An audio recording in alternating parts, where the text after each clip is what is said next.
Basically जो काफ starter है, यानी कि इसकी जो फार्मूलेशन आपने करनी होती है, आपने पैलेटेबिलिटी को जो है वो लाजमी देखना होता है कि जानवर जो है वो शौक़ से खाए।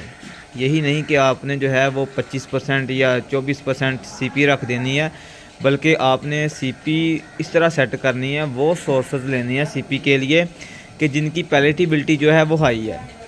तो अगर आपका काफ स्टार्टर जो है वो अच्छा बना होगा, उसकी पैलेटेबिलिटी अच्छी होगी, आपने प्रॉपर जो है वो किसी अपना कह लें कि डॉक्टर से उसका फार्मूलेशन एडजस्ट करवाई होगी, तो फिर आपके जो काफ हैं वो शौक़ से खाएंगे भी और साथ साथ ग्रोथ भी करेंगे। ये एक काफ की मैं बात नहीं कर रहा, ये सारे आप देखें माशाल्लाह कितने शौक़ से जो है वो खा रहे हैं, माशाल्लाह देखें।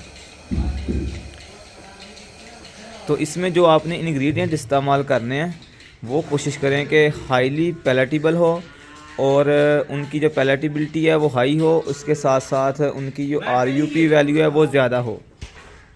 उनकी जो आरयूपी वैल्यू है वो भी जो है वो ज़्यादा होनी चाहिए। जी बिस्मिल्लाहिर्रहमानिर्रहीम।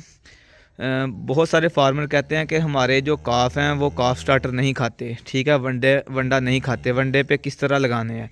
तो ये डेमो आपके सामने है, ज़रा गौर से देखें कि माशाल्लाह किस तरह जो है वो बछड़ियाँ जो है वो वंडा खा रही हैं, ठीक है। ये देखें काफ स्टार्टर, तो फिर इनकी ग्रोथ जो है वो उसी हिसाब से होगी। डेली का इंशाल्लाह जो है वो 1 kg जो है वो वेट गेन करेंगी, ठीक है। ये देखें माशाल्लाह। वो दूसरी तरफ भी जो है वो आप ज़रा देखें, मैं सारी बछड़ियाँ जो है आपको दिखाता हूँ। ये देखें कितने शौक़ से खा रही है, अब डर गई पीछे हो गई है।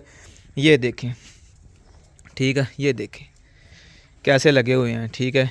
और माशाल्लाह ग्रोथ भी देखें। सर्दी है, हालांकि इनको सर्दी का भी थोड़ा सा इशू है, लेकिन फिर भी जो है वो आप इनकी रफ्तार चेक करें। ये प्री मैच्योर काफ था हमारे पास ब्लैक कलर का, ये देखें माशाल्लाह किस तरह लगा हुआ है, ये देखें, ठीक है।